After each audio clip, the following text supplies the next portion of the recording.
Assalamualaikum warahmatullahi wabarakatuh.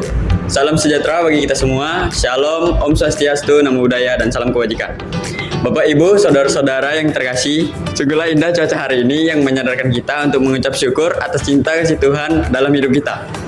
Perkenalkan, nama saya Faiz Muhammad. Saya dari Prodi Pendidikan Guru Sekolah Dasar Angkatan 2023, Fakultas Ilmu Pendidikan Universitas Negeri Medan.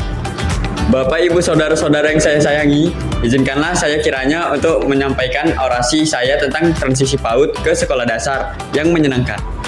Nah, berbicara tentang PAUD nih, pasti dalam bayang-bayang kita akan terbesit suatu suasana yang cukup indah nih, dan mengasihkan di mana akan ada banyak anak-anak belajar dan bermain dengan kelincahan dan sedikit kejahilan yang terkadang tampak dari perilaku mereka. Nah, kita harus tahu nih bahwa masa transisi dari lingkungan pendidikan anak usia dini atau PAUD ke sekolah dasar SD merupakan suatu peristiwa berkelanjutan di mana seseorang anak harus menyesuaikan diri dengan perubahan lingkungan, identitas sosial, jaringan sosial, serta metode belajar mengajar. Nah, baiklah, di sini kita harus tahu bahwa masa transisi dari lingkungan pendidikan anak usia dini atau PAUD ke sekolah dasar atau SD merupakan suatu peristiwa berkelanjutan di mana seorang anak harus menyesuaikan diri dengan perubahan lingkungan, identitas sosial, jaringan sosial, serta metode belajar mengajar. Ini merupakan suatu proses yang penting di dalam hidup seorang anak, bahwa dia akan dipersiapkan menuju pendidikan yang lebih tinggi lagi. Nah, masa transisi ini tidak hanya melibatkan anak, namun juga keluarga, sekolah, dan juga masyarakat. Namun, sangat disayangkan bahwa saat ini masih banyak anak yang belum dipersiapkan dan mendapat dukungan yang memadai untuk mengalami transisi ke sekolah dasar secara positif.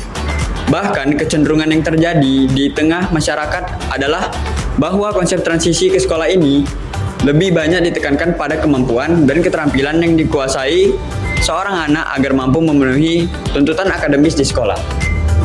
Nah, padahal membangun kemampuan pada anak perlu dilakukan secara bertahap dan dalam cara yang menyenangkan agar manfaat baik dari pelajaran dapat tercapai. Bapak, Ibu, saudara-saudara, pertama-tama marilah kita telaah apa itu program transisi PAUD ke SD. Program transisi PAUD SD merupakan program yang berisi proses untuk mendukung kesiapan belajar bagi anak usia dini yang akan memasuki jenjang SD.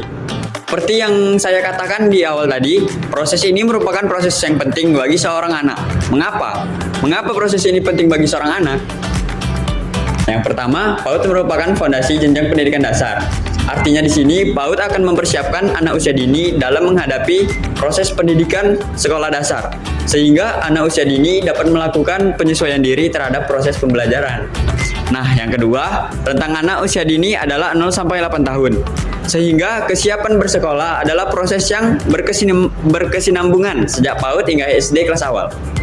Nah, yang selanjutnya, yang ketiga, proses belajar mengajar di PAUD dan pendidikan dasar kelas awal merupakan suatu proses yang selaras dan berkesinambungan. Yang keempat, kemampuan literasi dan numerasi dibangun bertahap.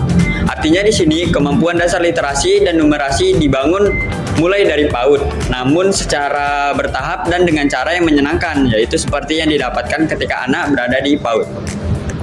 Nah, yang kelima nih, setiap anak memiliki hak untuk dibina agar mendapatkan kemampuan fondasi yang holistik, bukan hanya kognitif, melainkan juga kematangan emosi, kemandirian, kemampuan berinteraksi, dan lainnya.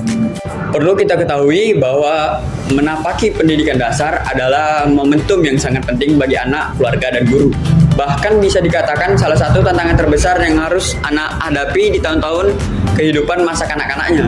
Maka, dalam masa transisi, ada kemampuan anak yang perlu dikuatkan sebagai bahan persiapan menuju pendidikan di jenjang yang baru ini.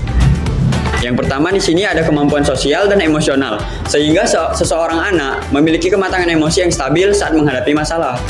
Nah, yang kedua, kemampuan fisik dan motorik juga penting karena gizi yang cukup dan aktivitas fisik yang beragam memainkan peran penting dalam perkembangan fisik dan motorik anak, khususnya untuk fungsi otak.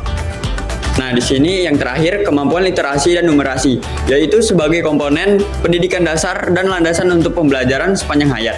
Karena keaksaraan adalah kunci untuk meningkatkan kemampuan manusia dan mencapai banyak hal lainnya. Ketiga kemampuan ini akan dibekali bagi anak ketika dia menginjak pendidikan anak usia dini. Tentu dengan cara belajar yang menyenangkan, permainan, latihan, sosialisasi akan membantu anak dalam mengenal lingkungan pendidikan, sehingga anak akan siap dalam melanjutkan pendidikannya dengan baik. Baiklah, saudara-saudara, proses penting ini butuh keterlibatan kita. Proses awal pendidikan anak merupakan suatu proses yang menentukan apakah negeri ini akan maju di kemudian hari atau tidak.